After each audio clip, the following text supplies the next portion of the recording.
Would Jesus spank a child? If so, where would you point someone biblically who can't imagine him doing this?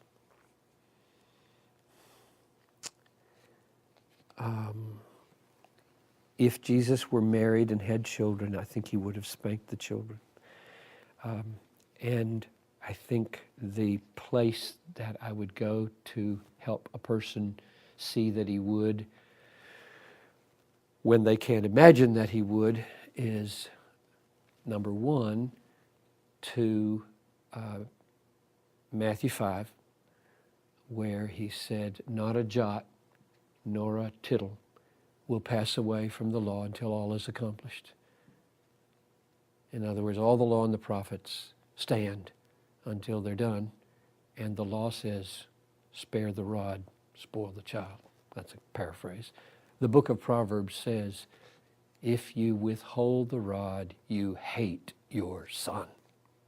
Jesus believed the Bible, and he would have done it. Now, that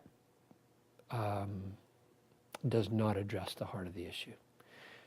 The heart of the issue is, why does this person feel this way? What worldview inclines a person to think that you shouldn't spank a child? Where does that come from? Well, it comes straight out of this culture, I think. It's just, there's a sign that used to be on the side of the 35W bridge on the right as you go north, and the sign simply said this: never, never, never, never, never hurt a child. See that sign? That's all it said. And spanking is equated with hurting children. It's against the law in Sweden to spank a child. It's against the law, I think, in some states in America, I'm not sure, that to spank a child. Well, I will go to jail over that issue. I mean, Talitha's almost to the point, she is to the point where I don't think in terms of spanking my 13-year-old daughter anymore. But I did when she was little. And I mean, I could give a whole theology of spanking here, but maybe boil it down to why does this person feel squeamish? And my guess is it's a wrong view of God. And people have said, you got to be careful just openly saying you spank kids. 90% of people are doing it.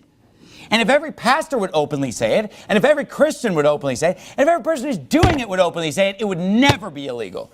It would never be infringed. But when people are in the closet and hiding it, and, no, just I spank my children as the Bible commands. But I've talked to numerous people who said, well, I'm afraid to spank my children because I don't want to get in trouble with the man. I don't want the law to get on me if I spank my children. All throughout the Bible, we see a lot of scriptures about corporal punishment. Corporal meaning bodily punishment, spanking, the beating with the rod, and so forth. Oftentimes it deals with children, as in the 3 verses that we looked at. There are actually many scriptures in the Bible that actually are dealing with even adults, even servants, even people who are criminals, being beaten. Now today, when someone commits a crime, we are so much more humane. So we lock that person up in a cage for 20 years. When that, by the way, that's completely unbiblical. Prison is completely unbiblical. There's no place in God's law did he tell anyone to go to prison or to make a jail. They would actually punish people for their crimes. They would either punish them with the death penalty if they committed a very serious crime like murder or rape or adultery, or if they committed a lesser crime, they would receive a beating. Okay, and then basically if they did an even smaller crime, they would just have to pay a fine. They would just pay money to the person that they harmed. To the victim of the crime, they would pay money. Those are pretty much the 3 punishments that you'll see in the Bible. Either death, scourging, or paying a fine. Those are the main punishments. No mention of prison.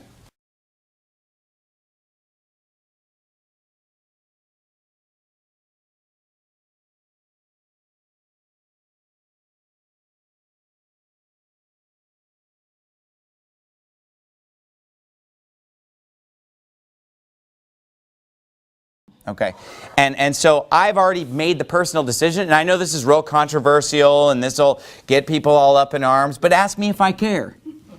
Okay, the Bible's my final authority, not man's wisdom. I don't care what man's wisdom is. And I'll tell you this, I will spank my children as long as they're in my home. When they need it. You know, if they're disobeying to the point where they need a spanking, if they are, committing serious infractions, they're definitely going to get spanked. I don't care what age they are. And hopefully those spankings should become fewer and further between. I mean, when you have little kids, a lot of times they're getting spanked, multiple times in the day. Obviously, if you have a teenager, you shouldn't be taking your belt off and whipping him multiple times a day. I mean, that just shows, this guy, you've already failed at that point, right? Because obviously there should be some growth and some maturity there. But I'll tell you something. When they need discipline, I am not going to resort to an hour and a half or 2 hour lecture. They're going to get the belt, period. And you say, well, I don't even know if that's legal. I don't even care. I mean, you don't know? I don't care, okay?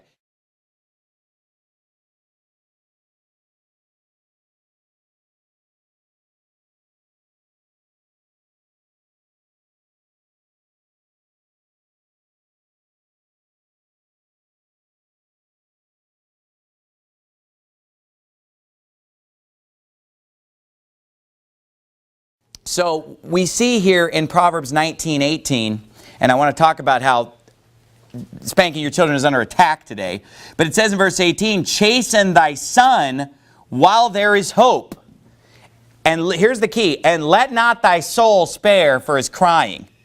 And then look at the next verse. A man of great wrath shall suffer punishment. For if thou deliver him, yet thou must do it again. It's interesting in the book of Proverbs, almost every time there's a command about disciplining your children, there will be something about anger, either right before or right after. Because when people don't discipline their children, they get angry at them. Why wouldn't they get angry at them? I mean, if your children are doing wrong and you can't punish them and you can't stop them, you're going to get mad. You're going to get angry. And anger causes you to abound with transgression. Anger causes you to go into sin. The wrath of man worketh not the righteousness of God. Okay? And so we see in this verse that our soul should not spare for his crying. Look, the number one thing you should take away from that verse is if your children are never crying when you spank them, you're doing something wrong. He's saying, let not thy soul spare for his crying. Now look, I realize that when the Bible used the word beat, that word has a different connotation in 2013 than what it did in 1611. We hear that beat and we think of, obviously we're not talking about punching your kids or something. When the Bible says beat, it's talking about what we would call in 2013 a spanking. Okay? But the key to realize here is that when he used the word beat, he's not saying pat them on the fanny. Right. Pat them on the behind. And I see people spanking their children, and that's what they do. This is about, no. Okay, now that doesn't hurt. And therefore, if you do that, you're not going to get through to your children. There's no discipline there. And if you use something, and you know what, you say, well, what do you use to spank? And I've had people tell me that it's unscriptural to spank your children with a belt. Who's ever heard that? They say, well, the Bible says rod. So, you need to use a rod. You shouldn't use the belt. Yeah, but the Bible also says, whom the Lord loveth, he chasteneth and scourgeth. Every son whom he receiveth, which would be a belt. It'd be akin to a belt. Okay. A scourge is a whip. Okay. So basically, I think that a good thing to spank your children with is a wooden cooking spoon when they're young. Just a wooden cooking spoon produces a sting without you having to use a lot of force, and injure the child, but you can produce a sting. And you say, well, how do I know? This is what you do. Just use it on your own arm. And just, oh, wow, I can't even feel this. Well, obviously, then you need to exert a little more force. And you can test it out on your own arm and get the right amount of pressure to produce the desired effect, okay? But, a wooden cooking spoon works when they're real young. But as they get older, for example, when your children are 10, 12, 13 years old, a 12-inch wooden cooking spoon, they're going to laugh at that. You know what I mean? It's going to mean nothing to them. Okay? That's why I think that the belt is the best thing to use. So, there are different implements that can be used. Okay? But look, this is the main implement. This is why I don't wear suspenders, my friend. Okay? Because I have 7 kids. And so, look, you take the belt and look, this is isn't this the popular thing now? Practical, relevant preaching. Isn't that what you're going to get at the mega church down the street? With the Rock Band, they'll give you a 20-minute relevant practice. This is pretty practical, okay? You fold the belt in half like this, okay? And then that's how you do it right there. You get the sting without the injury, all right? This is, retail value $19.95, The effect on your children's future, priceless, okay? So